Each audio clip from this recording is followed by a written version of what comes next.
It's foot peeling time, so sit back and relax while I tell you a story about how I got diagnosed with PPK, specifically my form of PPK, which is DHEPPK.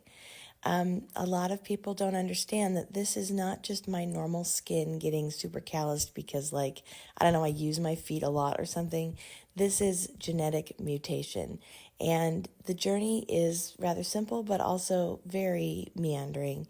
When I was born, within, I think, 6 hours of being born, my parents said they noticed little patches of peely skin on my fingertips and on my palm.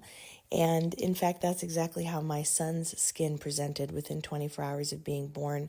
He started to have little patches on his fingertips and on his palms.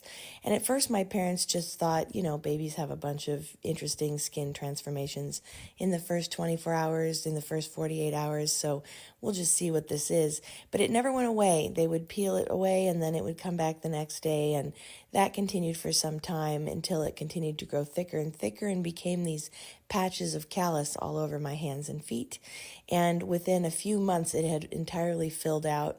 By the time I was 1 year old, it was covering the entire surface of my hand, palms anyway, the palms of my hands and the soles of my feet. And they were absolutely at a loss as to what this was.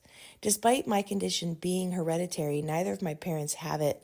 And although that doesn't make a lot of sense with the way that genetic things are passed down, generally it has to be dominant for it to be passed down. This is actually pretty typical with this condition for it to skip generations, skip siblings. And so two people may be recessive carriers and somehow pass it on to their children. I don't claim to understand genetics very well, but that is possible. If you look at the family trees of people with my condition, oftentimes you'll find that it skips a generation. So my parents did not know what this was. They didn't know anybody in their families that had it, and they didn't understand what was going on. At first, they thought maybe it was something to do with my diet or with just something that was going to go on in babyhood. But as I continued to grow, they sought professional help. Now, obviously, I don't remember this time, but they told me that they took me to our pediatrician a few times, and they took me to a couple other pediatric specialists, all of whom were at a loss. I was born in 1985, so this was pre-internet research, pre-global communications of research papers and so forth. But nonetheless, even if we had had access to all of that when I was born, this condition has also not really been well researched at all, but especially not prior to the 1990s. There's a smattering of studies worldwide prior to the 90s. And so nobody really knew what to tell me. Eventually, thankfully, we lived in Seattle, Washington, and we were referred to a dermatology specialist at the University of Washington, who I ended up seeing when I was a little over 2 years old. And they diagnosed me with palmar-plantar keratosis, very generic descriptor for what I had, but they recognized that this was something they'd seen before, and that might be what I have.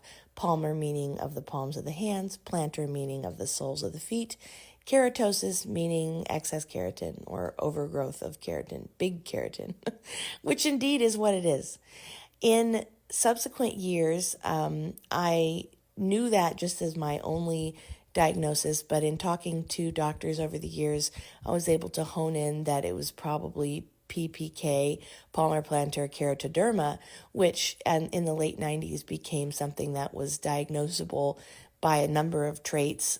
There are many kinds of PPK, and they had finally, by the 2000s, been divided into subcategories of many types of PPK.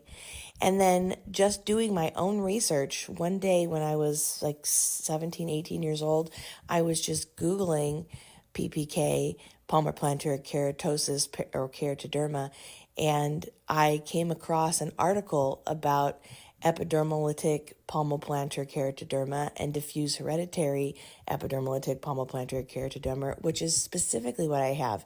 It looked exactly like my hands and feet, and I learned all about it.